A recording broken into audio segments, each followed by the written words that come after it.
Freedom यानी आज़ादी के बारे में। फ्रीडम को मैं किस नज़रिए से देखता हूँ, मैं आज आप लोगों को बताने वाला हूँ। मैंने कुछ दिन पहले रास्ते पर जा रहे एक अंकल से पूछा, अंकल मैं आपसे एक सवाल पूछूं? अंकल बोले, हाँ बेटा पूछो। मैंने अंकल से पूछा, अंकल आप एक भारतीय नागरिक हो, क्या आपके पास आज के समय में भी फ्रीडम है? अंकल 5 मिनट तक ऐसे सोचते रहे तो लगा फ्रीडम पर पूरा निबंध लिख डालेंगे। इतना लंबा सोचने के बाद अंकल बोले, बेटा ये फ्रीडम क्या होता है? मैं अंकल को देखता ही रह गया और कहा, अंकल फ्रीडम यानी आज़ादी। अंकल उदासी का चेहरा लिए हुए बोले, मुझे तो बस एक ही चीज़ से फ्रीडम चाहिए, मेरे गुस्से वाली बीबी।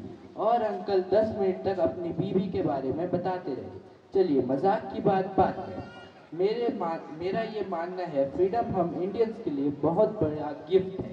इस दिन हमें उन जालिम अंग्रेज़ों से आज़ादी मिली। ना जाने हमारे देश के स्वतंत्र सेनानियों ने कितनी बलिदानें देकर हमारे देश को आज़ाद कराया।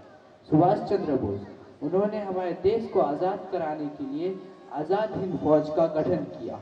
तुम मुझे खून दो, मैं तुम्हें आज़ादी दूंगा। इस नारे को बुलंद करने वाले नेताजी आज भी लोगों के दिलों में बसे हुए हैं। भगत सिंह, इनकी तो कहानियां सुन के रोंगटे खड़े हो जाते हैं। 1960 पाकिस्तान में जन्मे ये एक महान क्रांतिकारी थे। इन्होंने चंद्रशेखर आज़ाद और पार्टी के विभिन्न साथियों के साथ मिलकर हमारे देश को आज़ाद कराया।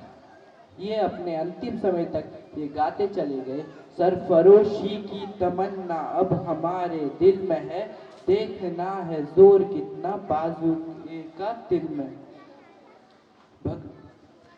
महात्मा गांधी हमारे देश के राष्ट्रपिता, वो हमेशा कहते थे जब भी आपका सामना विरोधी से हो तो उसे प्रेम से जीते, हिंसा से नहीं अहिंसा से जीते।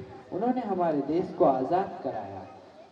हमारे देश के बारे में और भी बहुत कुछ है कहने में, मैं बस अंत में इतना ही कहना चाहूँगा, मेरा भारत महान। जय हिंद, धन्यवाद।